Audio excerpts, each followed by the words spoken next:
So hi, my name is Ryan Walker, Senior Mining Analyst at Echelon Capital Markets, back with another installment of our Mining Q&A series. Today we have with us Tim Moody, President and CEO of Pan Global Resources, which is focused on exploring the Escacena copper project in Spain's prolific Iberian pyrite belt. Tim, thanks for joining us today. Yeah, thanks, Ryan. So I guess just to start off, could you maybe just give us a quick thumbnail sketch of the project in terms of location, infrastructure, the stage of the project, that kind of stuff? Yeah, for sure. Yeah, so the project's in southern Spain, and as you mentioned, in the Iberian Pyrite Belt. And for those who don't know, it's probably the most prolific volcanogenic massive sulfide district in the world. It's got, 8 or 9 sort of what they call the supergiant VMS deposits, really large. The belt has 8 or 9 operating mines, major players through the belts, always attracted major companies. Every inch of it's covered by mineral rights.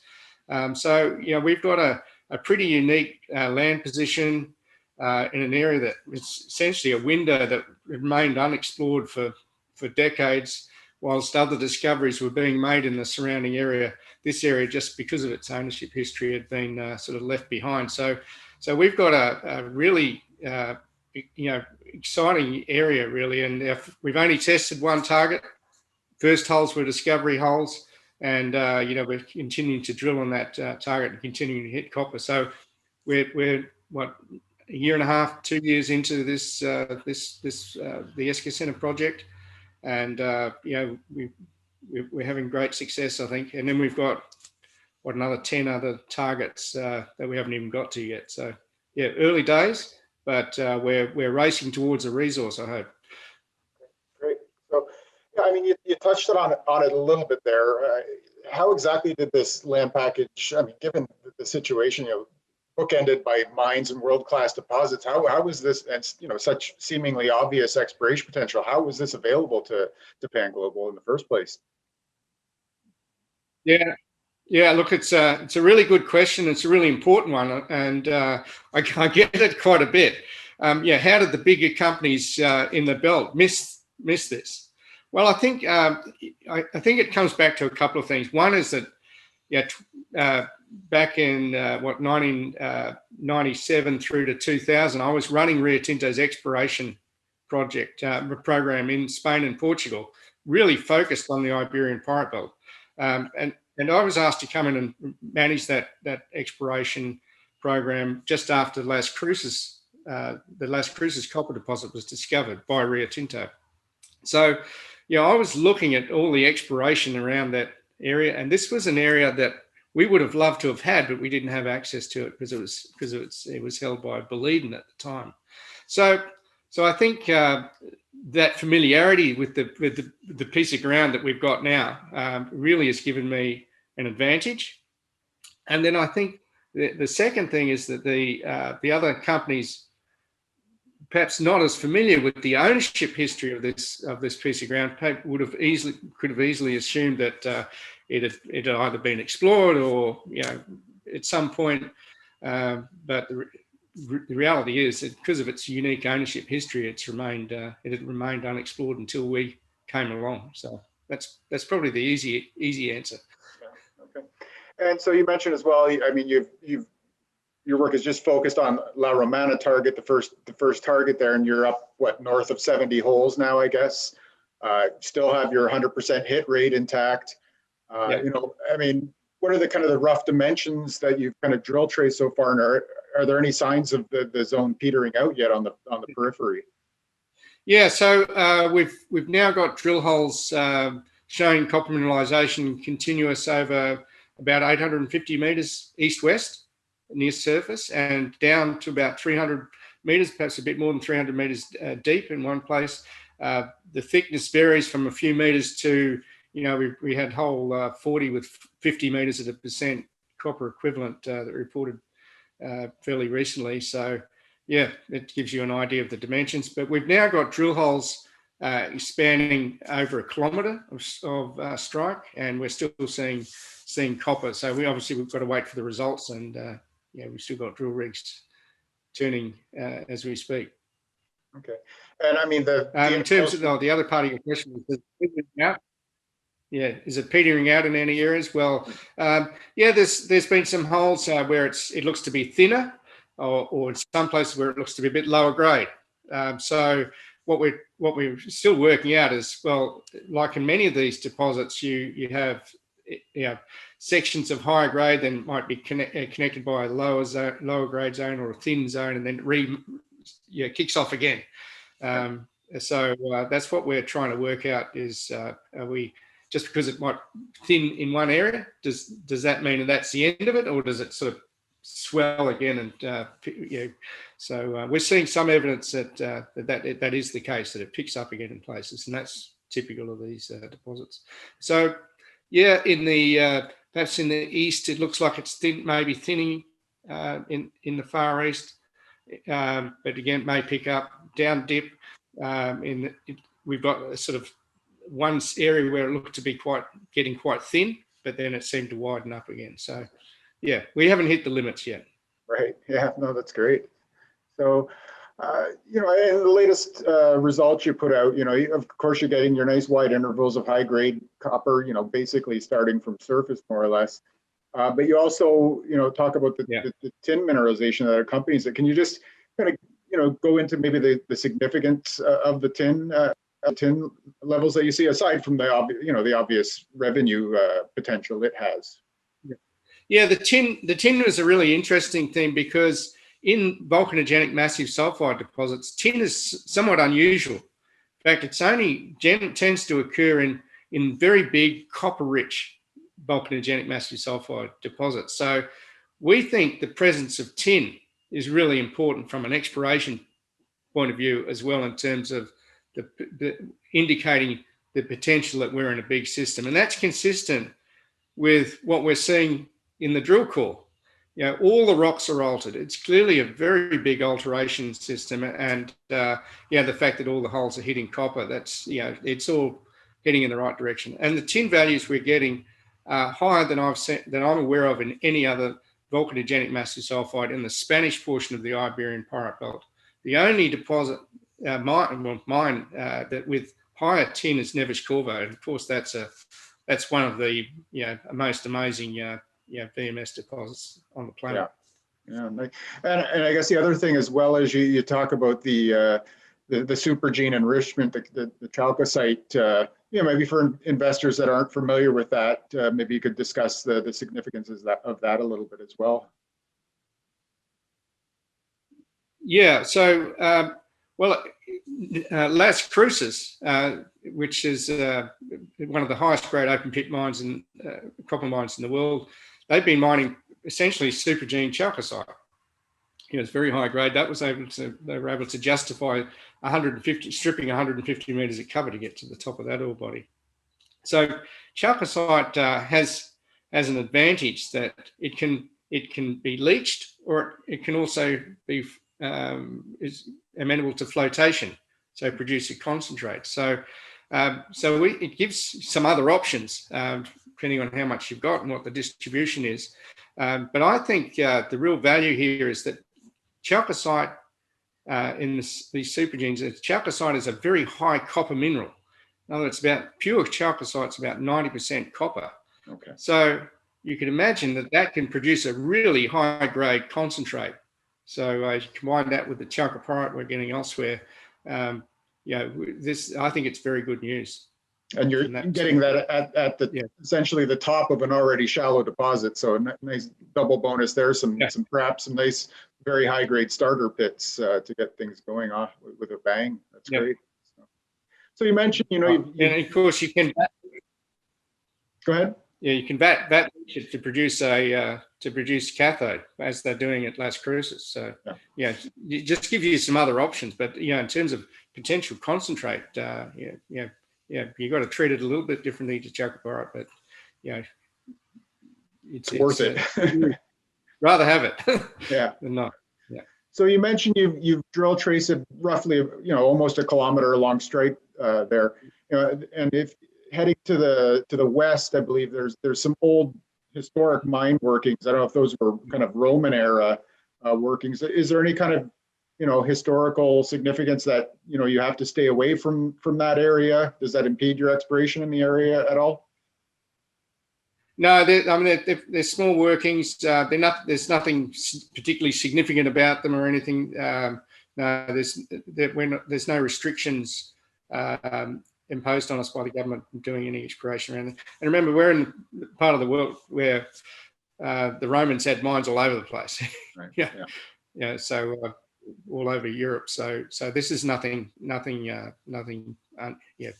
special about those mine workings, except from an exploration point of view. It tells us, well, another 400, 500 meters west of where we've westernmost drill hole is at the moment, there's mine workings. Exactly. It's pointing to exploration potential. So that's the good news. Okay, that's great. So, and then I guess turning, a little bit longer term, hopefully not too much longer term, but I think one of the big catalysts for the story will be permitting of the neighboring land parcel, the Analyst package.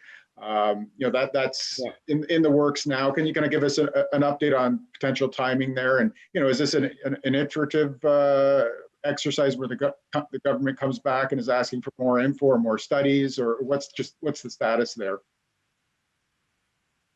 Yeah, look, in terms of the iterative process, we've already completed that. It's now the next stage is the gazetting of the mineral rights, and where it's sort of got a provisional granting status. And then once that sort of gazette period is over, it then goes back to the Mines Department for them to issue the permit, the license. Okay. So we're on track to be on the ground this quarter. That's based on everything we're seeing. So we've passed. We've done all we can do. There's no more questions. It's now in that final run to getting granted.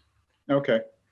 And so once you do get permitted there, how quickly do you think you can get in and drill? I know there's a historic hole there from the mid 80s, I believe it was, that returned some pretty impressive copper grade over a nice interval. I mean, is the idea to go to that target first and see if you can duplicate that success? Yeah. Yeah, look, our plans that we've got two things we want to do. One is a big airborne electromagnetic survey over all of the area to help fast track the prioritization of which targets do we go and follow up. So we want to do that because, as I said, we've got 10 other targets. So which one do we put all our money in to start with? So that we think the airborne survey will be a way of accelerating the process of determining which targets to chase. But in parallel to that, we've got that old drill hole, as you just mentioned. It was drilled in 1985 by Echelon. Never been followed up. Was not in the public domain. Really, 9.5 meters at 1.4% copper or something like that. Just sitting there, hidden in the archives, let's say.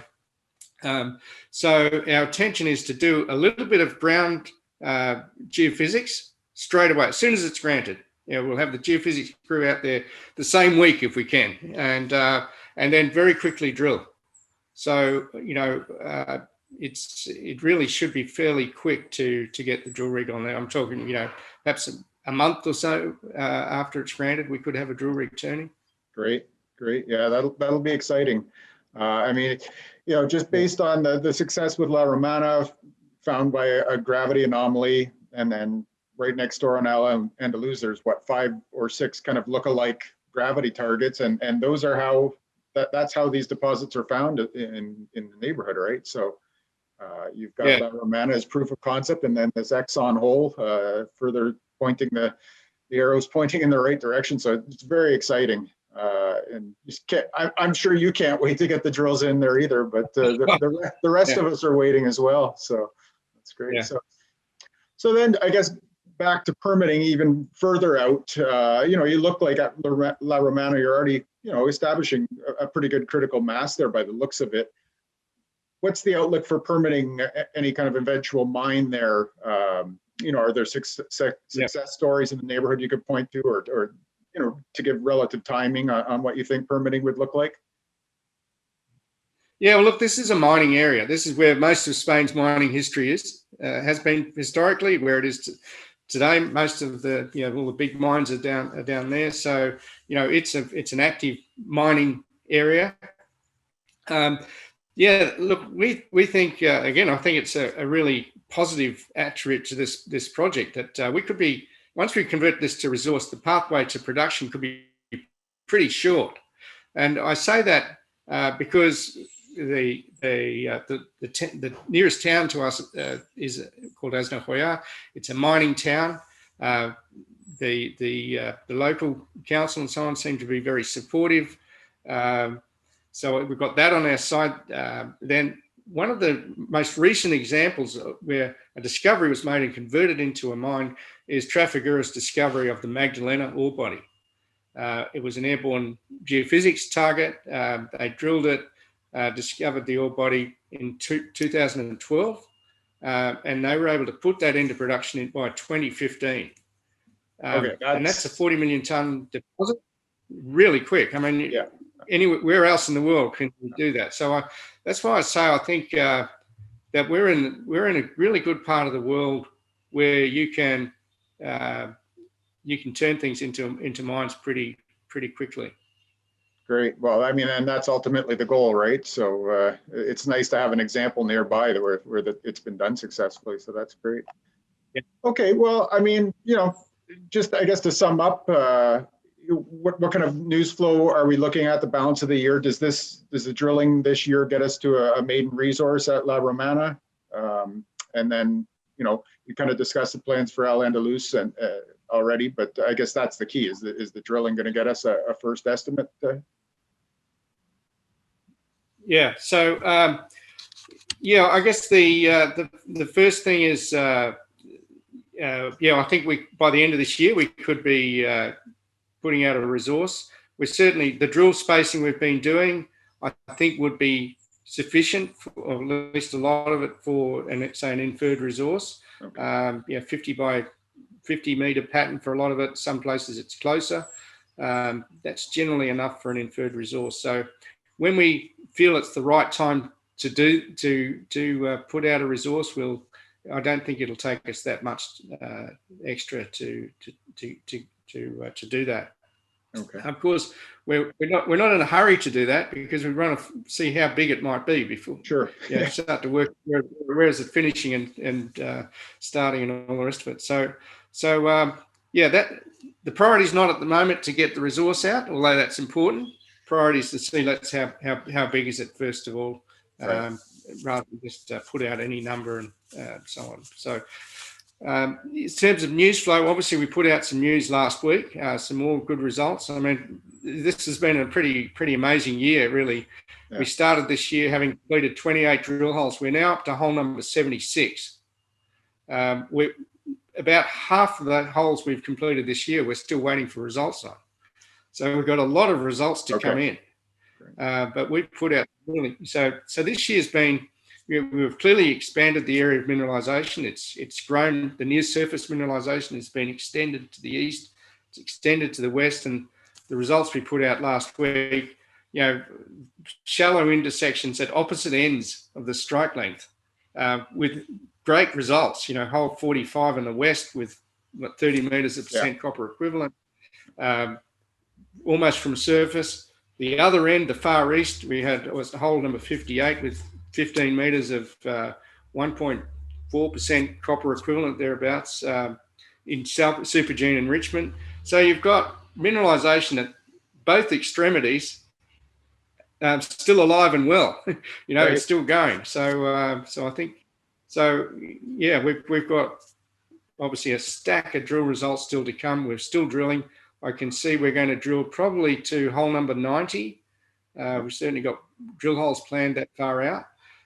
We'll probably have a short break in August because it's super hot at that time of year, and things that tend to slow down a bit. The drillers go on leave and things like that. So, and then what else? Other news is geophysics. We've just completed some additional IP and squid electromagnetics, trying to see that La Romana mineralization extends at depth. Try and look a bit deeper. And we're also looking at a target just to the north, a satellite target, about 500 meters north of La Romana. So I've got those results to come in. They shouldn't be far away.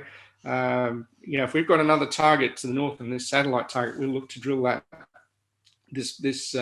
yes, pretty much straight away. We'll turn one of the drill rigs over there and drill that. And then El Andalus, the news from El Andalus. As soon as that's granted, that's big news for us, I think. Yeah. And what do you think I know you want to do some further geophysics there before you get in there, but what would the scope of drilling be there? Would you get a couple drill rigs going? Would it be 10,000 meters drilling or? Yeah, well, we'll have one at La Jarosa where that old Echelon hole is pretty much straight away, and if we confirm that mineralization, we'll be drilling on that. Look, I'd like to think we've got 2 or 3 other targets that we'll be working up to drill status, and we could have another 3 or 4 drill rigs operating in El Andalus by the last quarter of this year, if everything goes well, and at the same time continuing to progress La Romana. Great. So 5 or 6 drill rigs by the end of the year. Why not? We've now got the finances to do that. Yeah. Okay. Well, great. I mean, it's been an exciting story to follow. We're still waiting for you to miss on a hole. It's kind of an odd thing to be waiting for, but no, it's been a great story, and congratulations on all your success. And hope it just continues the same way. It's great. Yeah. Thanks, Ryan. Yeah, that's exciting times. All right. Great. Well, thank you for joining us today, and hopefully investors, we've whet your appetite a little bit, and you can do a little bit more work on the story. Again, it's Pan Global Resources, and just been a very exciting copper exploration story. Thanks again.